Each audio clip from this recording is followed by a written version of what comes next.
ফলে আমরা ওয়ারিশগণ বঞ্চিত হই।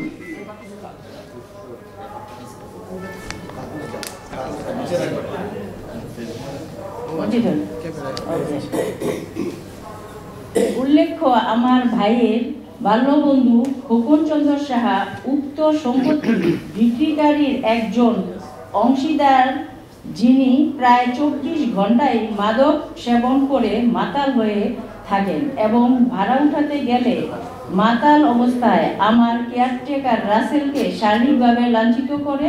রাসেলকে লাঞ্ছিত করার অভিযোগ নারায়ণগঞ্জ সদর থানায় জিডি করা হয়েছে, যার কপি সংযুক্ত।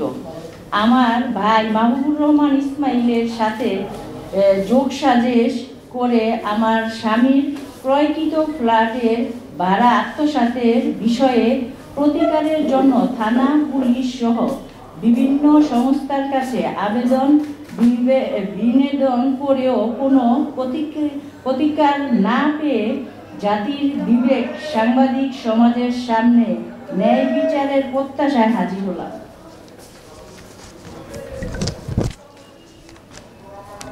প্রকাশ থাকে যে খোকন চন্দ্র সাহা ওরফে মাক্কা, মাহবুবুর রহমান ইসমাইল এবং আমাদের ভাড়াটিয়া নাসির উদ্দিন শুভ, এই 3 জন মিলে আমার কেয়ারটেকার রাসেলকে ভয়ভীতি প্রদর্শন ও শারীরিক লাঞ্ছিত করা সহ আমাকেও বিভিন্ন হুমকি প্রদান করেছে যেন আমি আমার স্বামীর ক্রয়কৃত সম্পত্তিতে না যাই।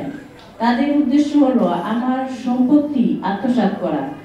আমি বেলজিয়াম থেকে বাংলাদেশে এসে মামলা মোকদ্দমা চালানো সম্ভব নয় বিদায় এবং বর্তমান অন্তর্বর্তী সরকারের পক্ষ থেকে প্রবাসী রেমিটেন্স যোদ্ধাদের জন্য অনেক অবদান রাখায় আপনাদের মাধ্যমে ন্যায় বিচার পাওয়ার জন্য সরকারের সুদৃষ্টি প্রার্থনা করছি।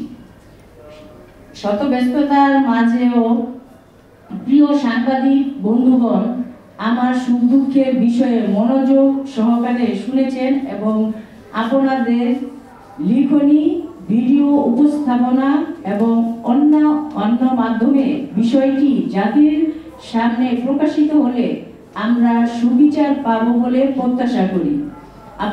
আপনাদের সকলকে সুস্বাস্থ্য কামনা করি। ধন্যবাদ।